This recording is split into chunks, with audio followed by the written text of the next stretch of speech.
The samurais were the military elite of medieval and early modern Japan. But how did they really look like? Maybe something like this. Sure, when modern Asian actors play the roles of samurais, they will look like this. However, I would like to introduce to you Okubo Toshimichi, who was a hereditary samurai from Satsuma. But let's start from the very beginning. Long before the arrival of the Asian race on the Japanese islands, the local inhabitants were Caucasian people, the Ainu people. Their very outfits point to the fact that they also belonged to the culture of the survivors. However, they are one of the first waves that arrived. Their worldview and philosophy is also fully consistent with those of the survivors, as represented, for example, by the Vedic literature. It's interesting that the Ainu women actually liked to tattoo their faces.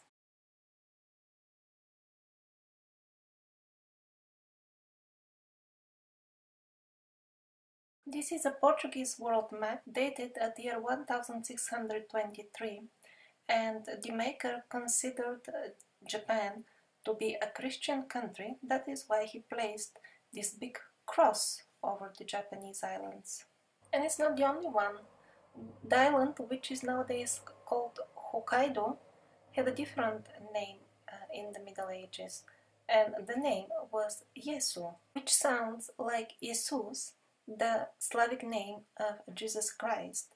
And to make it even more clear, they have put a Christian cross on it. This is yet another map showing the same island, and here it is written as Jesu, even closer to Jesus Christ. Of course, the official Japanese history has undergone parasitic corrections, but still, few forgotten facts here and there may help us reconstruct the real scenario. Exactly when in Russia the last strongholds of the survivors were destroyed, at that time in Japan appears a ruler called Tokugawa Ieyasu. It is possible that his name points towards the fact that he was a Christian, Jesus. When Tokugawa Ieyasu starts ruling Japan, all of a sudden decides to sever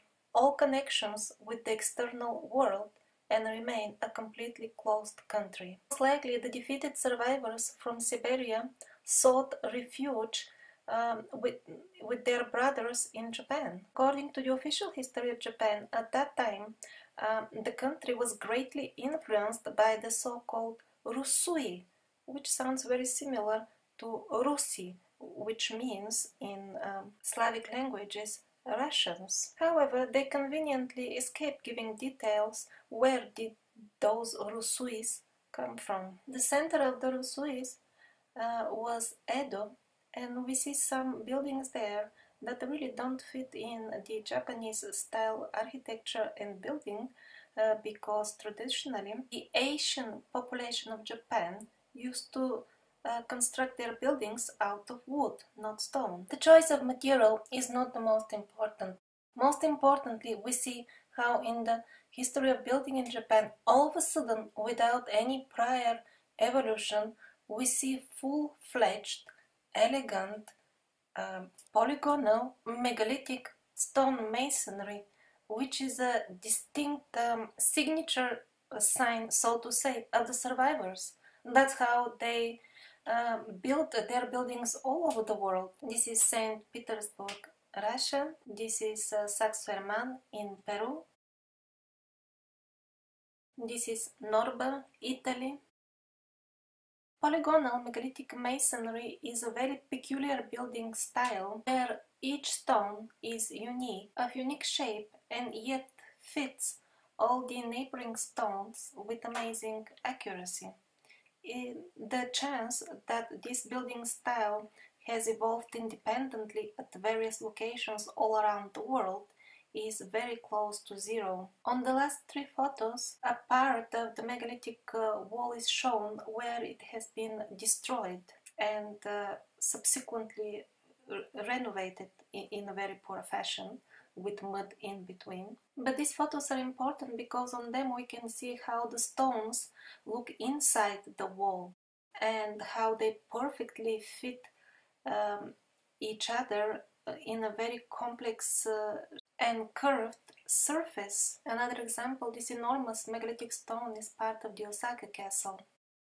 This is how contemporary artists depicted the kings of Japan, the shoguns. They were the rulers of the samurais and continued their reign until the middle of 19th century when the European Reformationists successfully destroyed a lot of the strongholds of the survivors, and since their intention was to completely even erase the memory of them, they turned their attention to the closed Japan, the isolated Japan. Wipeout of the samurais is presented in the Scaliger version of history as the Meiji Restoration, and that is supposed to be a return towards some previously forgotten ideologies, values, and political structures. Very little information, very little importance is given to this moment in history when they teach it in the Japanese schools. They go through it very briefly and superficially, and it is presented to be some sort of local for Japan event. And maybe there will be some very vague hint towards the European ships that appeared on the shore of Japan at that time. Indeed, in some Japanese textbooks, they are presented as merchants' ships that were helping by giving donations of rice. Rice sounds so innocent, but there were other things besides the rice. But fortunately, not all true history has been erased, and we hear a completely different story from a book called Black Ships of Japan. Quite an ambiguous title by itself. So what we read there is that Commodore Perry arrived in Edo in 1853 and brought a letter from Fillmore, the President of the United States, demanding in absolutely straightforward language to put an end to the isolation of Japan and open it to the rest of the world in every way. Perry returned next year and demanded this to be done immediately.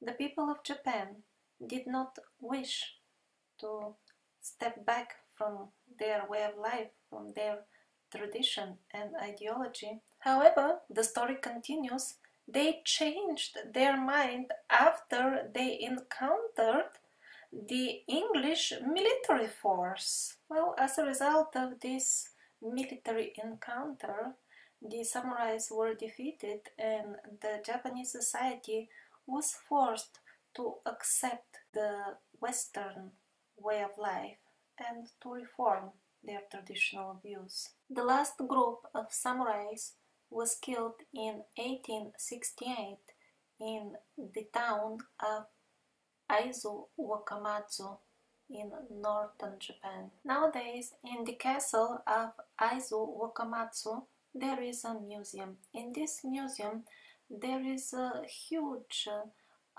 piece of art depicting the very last moments of the samurais. And of course, they are shown as belonging to the Asian race, because this is just a modern piece of art. However, very few people pay attention to a small photo that stands besides this huge modern piece of art. This gentleman, one of the last survivors or samurais, took part in some of the last battles of the samurais at a very young age and survived after that, and he lived long enough to be alive when photography was available, and so this photo of his was taken and is now kept in the museum of Aizu Wakamatsu. You can see that he had European features. He was a Caucasian person. It is quite remarkable that we even have a photograph of a person, one of the last people alive who belonged to a society that kept the memory, the history of the survivors, and valued and understood the spiritual teachings of the survivors, most importantly. If you visit the valley of Aizu even nowadays, you will meet on the street a lot of local people with purely European faces, but of course most of them would be a mixture between Asians and Caucasians. As I was researching this topic, I found Japanese people posting on forums questions why I look European, why I'm Caucasian, I'm Japanese, and yet I do not look like Japanese. I noticed the questions, I didn't see any answers in the forums.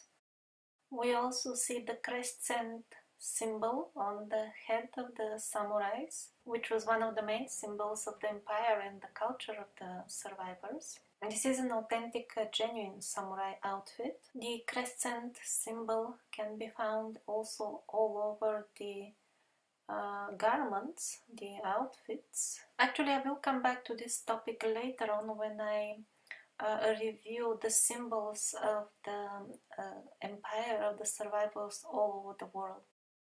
The Tsurugacho Castle in Aizu Wakamatsu is currently a museum, and over there is depiction of the very last moments of the samurais, how they commit seppuku and kill themselves when the invaders are at their doorstep. Anatoly Fomenko shares his experience in this museum at this very scene. He was accompanied by his colleagues, Japanese colleagues, historians, who were viewing together with him. But surprise, surprise, who was opening the door to enter the room where the last samurais were committing suicide? It was a completely Caucasian person with a Napoleon-like outfit. Fomenko asked his Japanese colleagues, who is this person? In reply, they just tried to make the appearance that they do not understand the speech of foreigners, although they understood very well. Even a beginner in English will understand the question, who is this? The true face of the so-called local Meiji restoration in Japan, the very truth is that some of the last survivors were most brutally and barbarically killed by Europeans. These Europeans had the blood of the survivors also flowing in their veins, but they were zombified by the fraudulent parasitic propaganda that packages cruelty, inhumane cruelty, in calling it patriotism and other names that have nothing to do with the essence. There is zero patriotism in going halfway across the globe to brutally murder peaceful people. All of the important buildings in Tokyo and some other cities of this period are of course in survivor style, which is antique style. I don't call it neoclassical because the period that we call antiquity happened 1000 years after the official time that we know about. And that makes it actually quite near to us in the timeline. All the fabulous antique kingdoms that we have heard about from the Scaliger version of history were indeed cultures created by the survivors. That's why they bear same cultural style. In terms of buildings, the styles that we are used to calling Greco-Roman and neoclassical are indeed one single coherent style that the survivors spread all over the world, and it was them only who gave us what we call civilization. They were the bedrock of our civilization and not the Greco-Romans, as we have been conditioned into accepting without demanding confirmation. These buildings look very awkward on the background of the official history of Japan. Let's hypothetically assume that they were built after Japan opened for the world. But how could they find place for these buildings? Just the full city centers of the main cities are in this style. What did the Japanese, who are very famous of keeping their tradition, just demolish all of their most important traditional buildings in the center of the city to build something in a completely new for them style? This is a large-scale operation that I cannot believe in, and second of all, if it would have happened, it would have been recorded in their history, but there is nothing, no such demolition. The problem of overbuilding is not new to Japan. It's not just a modern problem. What you see now on the screen is the situation with overbuilding at the time when Japan opened for the world.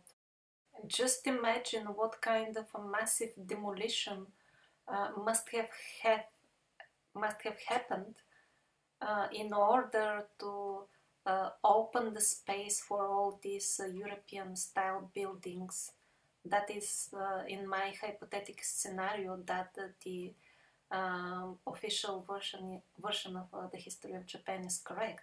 But in the scenario of the new chronology, all these buildings fit perfectly well because they were built by the Christian Caucasian survivors, descendants of the survivors, not exactly survivors, but people who kept the memory of them and their history and their values.